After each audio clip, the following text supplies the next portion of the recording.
Un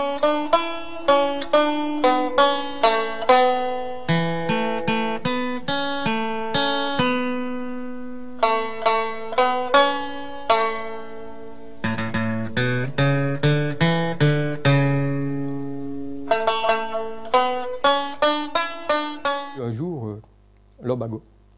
Ok, bon, ça peut arriver. On se remet, et puis 2, 3 lumbagos par an, puis 4, puis 5 lumbagos. On va chez les médecins, on a les médicaments qu'il faut, tout ça, mais après les 10 ans, je veux dire 15, on commence à avoir des décharges dans le dos.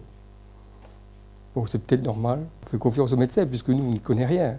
Depuis maintenant, j'ai des lumbagos répétitifs, des décharges électriques très fortes, donc je tombe par terre. J'ai la dernière vertèbre qui ne tient plus, donc c'est celle-là qui touche le nerf sciatique, qui me jette par terre complètement.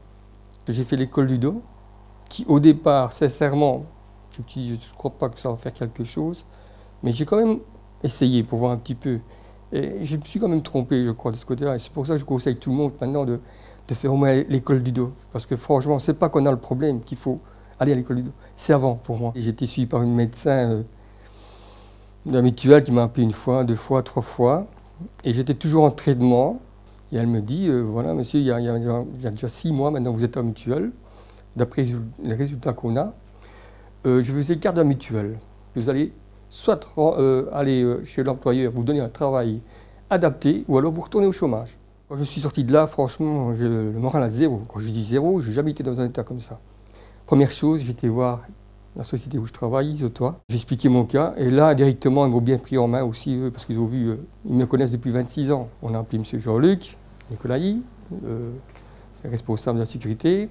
On a un petit peu vu ce qu'on pouvait faire. La WIP elle a fait le nécessaire, je me suis inscrit directement. La WIP a fait le nécessaire. C'est vrai que je n'ai pas attendu très longtemps, ils ont pris ça en main directement. Aujourd'hui, chez Isotois, on a mis en place beaucoup de choses pour moi, je dois dire.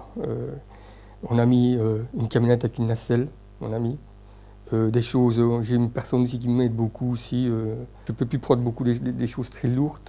Donc les collègues sont là, je me fais un petit peu ramasser par les responsables aussi, des fois quand ils me voient que je pointe dans quelque chose, parce qu'ils doivent me tenir à l'œil. Ils ont raison, je crois. Donc voilà. Mais ils ont pris beaucoup de choses en main. Ils font attention, franchement. J'ai eu 1 an pour réfléchir.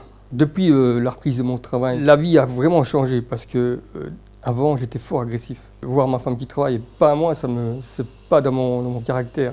Aujourd'hui, par contre, tout ça a changé. Donc j'ai du travail comme avant, j'ai des travaux plus légers, adaptés, on va dire. Ma famille le voit, l'humeur, le tout. Donc non, il n'y a pas photo.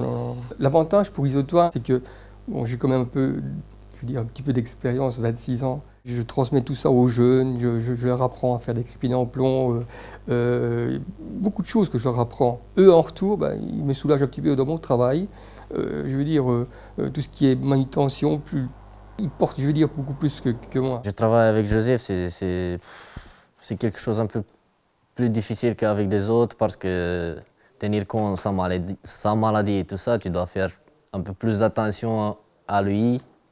Quand tu travailles avec les autres, c'est beaucoup plus attention à toi. Ici, tu dois avoir attention à 2 personnes. Les années d'expérience qu'il a, j'ai appris beaucoup, mais je dois encore apprendre beaucoup de choses. On est gagnant de 2 côtés, parce que je lui donne de l'aide. De l'autre côté, c'est lui qui m'apprend beaucoup de choses, il m'apprend la métier. Le jeune, il va beaucoup plus vite, mais le vieux, il sait bien où il doit aller.